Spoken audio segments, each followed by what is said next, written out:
Hello दोस्तों, देखिए question को गलत नहीं पढ़िए। ठीक है, अंतर्राष्ट्रीय श्रम संगठन दो होते हैं, एक होते हैं राष्ट्र संघ के और एक होते हैं संयुक्त राष्ट्र संघ के। ठीक है, तो आपको जो सिलेबस में पढ़ना है ना, वो आपको पढ़ना है राष्ट्र संघ के अंतर्राष्ट्रीय श्रम संगठन, ना कि आप लोगों को संयुक्त राष्ट्र संघ वाला अंतर्राष्ट्रीय श्रम संगठन पढ़ना है। ठीक है, तो वही चीज़ हम आज इस वीडियो में आपको बताने वाले हैं। ठीक है, कि अंतर्राष्ट्रीय श्रम संगठन क्या है, जिसका नाम है ILO।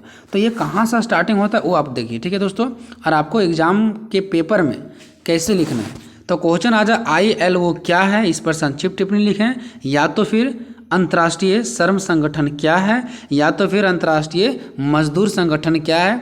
तो आंसर आपको सेम यही डालना है। ठीक है, देखिए सबसे पहले आपको स्टार्ट करना है राष्ट्र संघ से। कहाँ से दोस्तों? राष्ट्र संघ से। कि राष्ट्र संघ की स्थापना प्रथम विश्व युद्ध के बाद 1920 में हुआ है ना, और ताकि देशों के बीच शांति की स्थापना किया जा सके और फिर आगे किसी भी प्रकार का युद्ध ना हो, इसी के लिए राष्ट्र संघ को बनाया गया। यहाँ तक कंप्लीट है दोस्तों। अब ये जो राष्ट्र संघ है ना, ये राष्ट्र संघ ये एक बड़ा कंपनी है। ठीक है, आगे देखिए, ये जो राष्ट्र संघ है ना, ये एक बड़ा कंपनी है और इसके अलग अलग अंग हैं। अलग अलग अंग का मतलब है दोस्तों, अलग अलग इसको पार्ट्स में डिवाइड किया गया, तभी तो सारे देशों में मिल करके काम कर पाएंगे ना। तो इसका अलग अलग पार्ट्स कौन कौन है दोस्तों? एक है पहला महासभा, दूसरा है आपका सुरक्षा परिषद, तीसरा अंतर्राष्ट्रीय न्यायालय, चौथा अंतर्राष्ट्रीय श्रम संगठन और पांचवा है सचिवालय। और हमको जो आज की इस वीडियो में पढ़ना है ना, ये इसके बारे में पढ़ना है। अंतर्राष्ट्रीय श्रम संगठन, श्रम मतलब वही मजदूरी, यानी कि मजदूर। ठीक है दोस्तों, मजदूर। ठीक है, चलिए, तो हमको आज के इसका टोटल जो ये 5 अंग है ना, उसमें से हमको पढ़ना है अंतर्राष्ट्रीय श्रम संगठन के बारे में। तो आपको आंसर में पूरा लिखना है। ठीक है, यहाँ से स्टार्ट करना है, यहाँ से स्टार्ट करना है और पूरा लिखना है। ठीक है, चलिए, अब हमें किस पॉइंट से बात करना था? क्या ये 5 पॉइंट से बात करना है? बिल्कुल नहीं, हमें सिर्फ बात करना अंतर्राष्ट्रीय श्रम संगठन पे। तो हम इसी पॉइंट पे आगे हम चर्चा करेंगे। ठीक है, अंतर्राष्ट्रीय श्रम संगठन पे। चलिए, अंतर्राष्ट्रीय श्रम संगठन जिसको हम लोग ILO भी कहते हैं। ठीक है, देखिए अंतर्राष्ट्रीय श्रम संगठन की स्थापना जो हुआ था ना, वो 1919 में हुआ था। अंतर्राष्ट्रीय श्रम संगठन की स्थापना 1919 में हुआ था, जिसका मुख्यालय कहाँ पे है? स्विट्जरलैंड के एक जगह जहाँ पे जिनेवा में है। ठीक है दोस्तों, जिनेवा में। और इस संघ का प्राथमिक उद्देश्य क्या था पता है? कि अंतर्राष्ट्रीय क्षेत्र में, अंतर्राष्ट्रीय क्षेत्र मतलब सभी बाहर के सभी देशों में औद्योगिक शांति बनाए रखना। औद्योगिक शांति, औद्योगिक मतलब औद्योग में कौन काम करता है दोस्तों? मजदूर लोग काम करता है। तो ये औद्योगिक शांति बनाए रखना इसका मुख्य उद्देश्य था। आने की श्रमिकों की समस्याओं पर विचार किए बिना औद्योगिक शांति स्थापित नहीं किया जा सकता है। मतलब इनका मुख्य उद्देश्य था कि औद्योगिक को हम शांति बनाए रखें, और उद्योगों में शांति तभी बना रहेगा जब श्रमिकों को, यानी कि मजदूरों की समस्या पर विचार किया जाए। जब तक मजदूरों की समस्या पर विचार नहीं किया जाएगा, तब तक उद्योगों में शांति स्थापित नहीं होगा। तो इसका मुख्य उद्देश्य था कि श्रमिकों, यानी जो श्रमिक लोग थे, मजदूर लोग थे, उनकी समस्याओं का निदान करना, उनकी समस्या का समाधान करना मुख्य उद्देश्य था ILO का। ठीक है, अब इसका कुछ पॉइंट्स को देखते हैं। ठीक है दोस्तों, देखिए पॉइंट नंबर 1, इस उद्देश्य को प्राप्त करने के लिए यह आवश्यक था कि पसीना बहाकर, जो पसीना बहाने वाले व्यक्ति थे, मेहनत करने वाले श्रमजीवियों के साथ सामाजिक न्याय भी किया जाए। इनका उद्देश्य ये था कि जो पसीना बहा करके काम कर रहा है ना, उन लोगों के साथ सामाजिक न्याय किया जाए, मतलब उसको उतना मजदूरी मिलना चाहिए। दूसरा पॉइंट है दोस्तों कि इसका मुख्य उद्देश्य श्रमिकों की समस्याओं के समाधान के लिए कार्य करना था। जो श्रमिकों की समस्या था, उनके समाधान के लिए कार्य करना था। नेक्स्ट पॉइंट है कि आज अंतर्राष्ट्रीय श्रम संगठन, जिसको ILO कहते हैं, सभी राष्ट्रों को 3 प्रकार में सहयोग एवं सहायता प्रदान कर रहे हैं, है ना। मतलब ये जो अंतर्राष्ट्रीय श्रम संगठन है ना, वो सभी देशों में, चाहे हम अपना देश भारत में देखें या कोई और भी देश में, क्योंकि ये एक देश के लिए तो कार्य नहीं करती है, बहुत सारे देश के लिए कार्य करती है, तो सभी देशों में ये 3 प्रकार से सहायता प्रदान कर रही है। वो 3 प्रकार कौन कौन है? पहला है कार्य करने, रहने की दशा और मजदूरी आदि के क्षेत्रों में अंतर्राष्ट्रीय मानव स्थापित करना। मतलब सभी देशों में ये देखता है कि लोगों को कार्य करने की, रहने की व्यवस्था और मजदूरी की आदि ये सब चीज़ों की व्यवस्था है या नहीं है। ठीक है, तो और अगर नहीं है तो ये सब चीज़ दिलाना, मजदूरों को कार्य दिलाना, रहने की व्यवस्था दिलाना और उनको मजदूरी दिलाना, ये सब चीज़ें देखा जाता है। दूसरा, तकनीकी की सहायता प्रदान करना।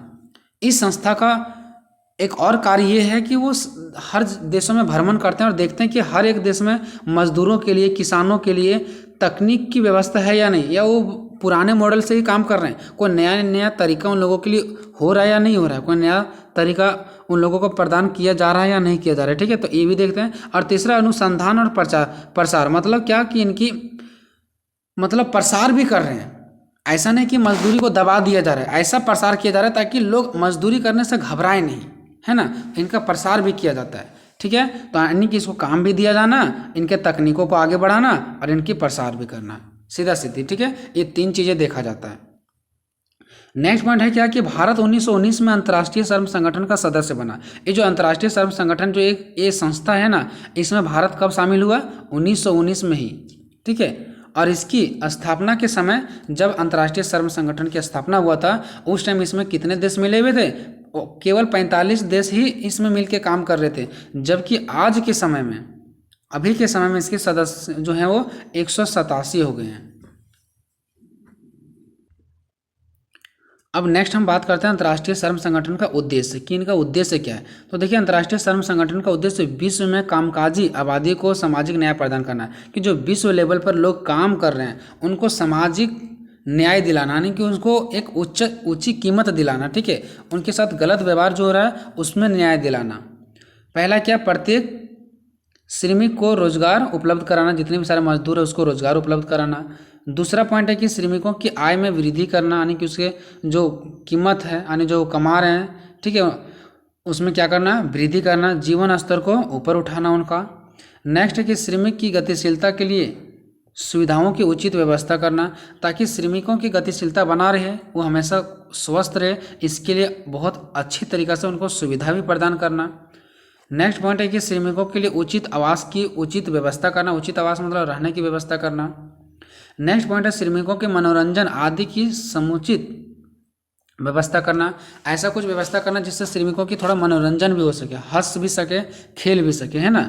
श्रमिकों की शिक्षा व प्रशिक्षण पर प्रबंधन करने के लिए, देखिए मतलब श्रमिकों को शिक्षा दिया भी जाना चाहिए कि कैसे काम करना है, और प्रशिक्षण मतलब उसको काम के लिए एक्सपीरियंस भी बनाना है, काम के लिए थोड़ा सा उसको सिखाना भी है, और ये सब चीज़ों का प्रबंधन करना।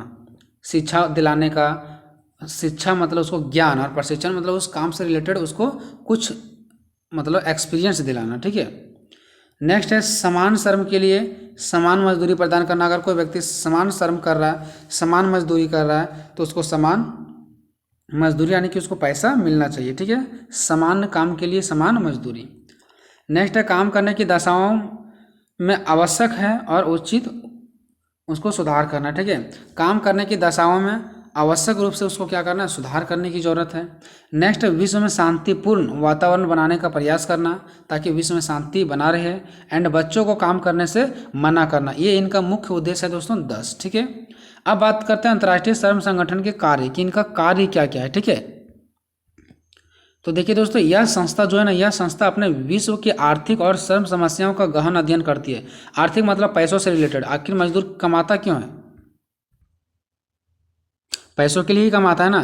तो इसका मुख्य कार्य ये है कि वो मतलब विश्व लेवल पर ये देखे कि जो आर्थिक और श्रम की समस्या का गहन अध्ययन करेगी। ठीक है, और देखेगी कि कहाँ पे क्या कमजोरी है, उनसे संबंधित समस्याओं के समाधान के लिए अपने सुझाव भी देंगे। और अगर कोई समस्या है तो वो क्या करेंगे? सुझाव भी देंगे। दूसरा है, यह संस्था विशेष रूप से बेरोजगारी, सामाजिक सुरक्षा, सामाजिक कल्याण, श्रम संगठन और कई प्रकार की श्रम संबंधित समस्याओं की सेवा करती है। ठीक है, यह जो संस्था किस किस के लिए काम करती है? तो बेरोजगारी के लिए, सामाजिक सुरक्षा के लिए, सामाजिक कल्याण के लिए, श्रम संगठन के लिए, और कई भी प्रकार के श्रम से संबंधित समस्याओं का समाधान करने का प्रयास करती है।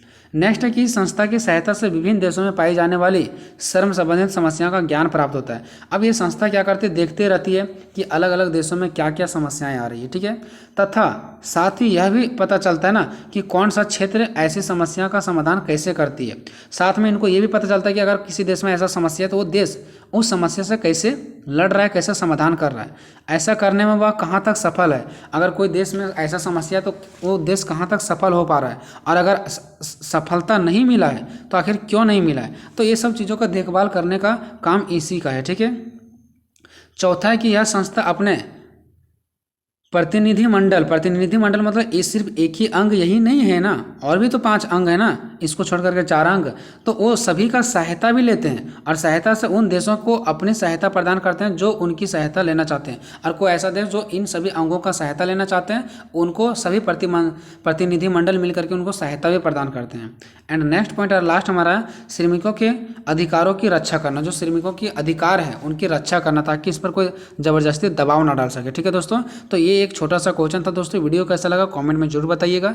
मिलेंगे नेक्स्ट वीडियो में, तब तक जय हिंद।